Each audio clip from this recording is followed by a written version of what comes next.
Takkan tak ada cara lain, Man? Nak tangkap Vizan tu.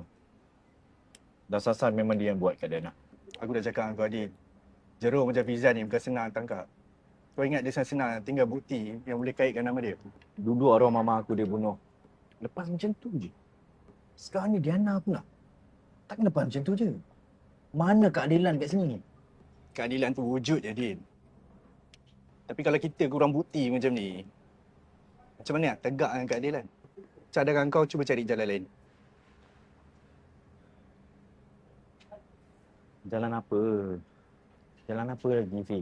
Bukan senang nak eret dia ke mahkamah pasal kes mama kau dengan kes Diana ni. Tapi mungkin kau boleh cari kelemahan dia lah.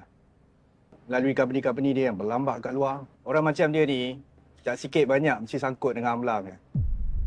Pengumbalan wang haram.